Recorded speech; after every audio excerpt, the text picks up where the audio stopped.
এটা একটা সাংঘাতিক সমাজ। এটা ভুলে গেলে চলবে না যে আমাদের মধ্যে যেই শক্তি আছে, যেই ভালোবাসা আছে অপরের জন্য, যাকে আমি চিনি না, যাকে আমি জানি না, তার জন্য আমি রাস্তায় নেমে গেছি। এটাকে ভুলে গেলে চলবে না।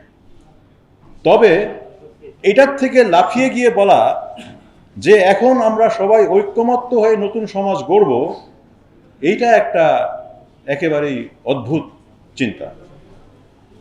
অগাস্টের সময়ে, অ্যাকচুয়ালি 20শে অগাস্টে আমি একটা বক্তৃতায় বলেছিলাম, এবং আমি এটা বারবার বলে আসছি একই কথা।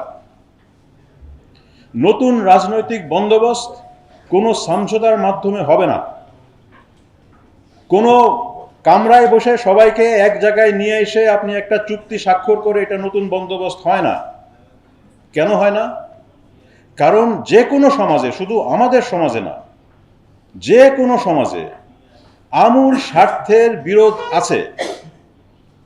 ধনী এবং মধ্যম শ্রেণী আর গরিব, লুটেরা আর যে লুটেরা না, যে রাজনীতি করে পয়সা বানায়, যে রাজনীতি করে পয়সা বানালে তার ক্ষতি হয়, এদের মধ্যে দ্বন্দ্ব প্রত্যেক সমাজে আছে।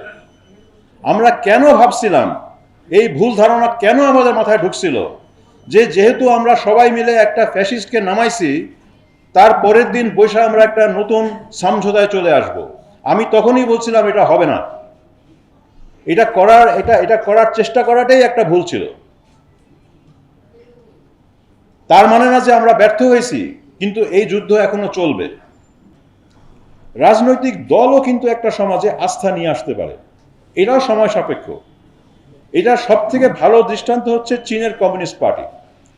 চীন কিন্তু একটা সম্পূর্ণ আস্থাহীন সমাজ ছিল 50-এর দশকে, 40-এর দশকে।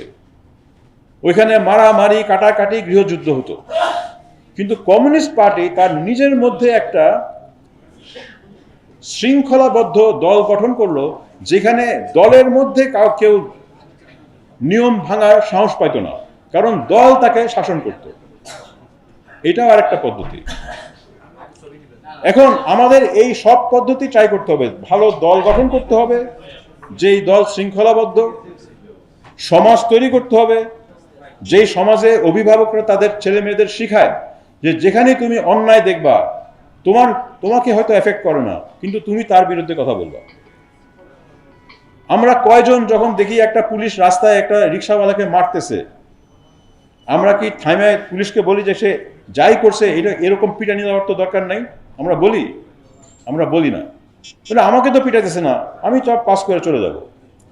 এইটা যতদিন না পরিবর্তন হবে, আমরা যতদিন না অন্যায় দেখলেই সে আমাকে এফেক্ট করুক কি না করুক, আমরা যদি সেখানে কোনো অ্যাকশন না নেই, আমাদের সমাজে আস্থা আসবে না।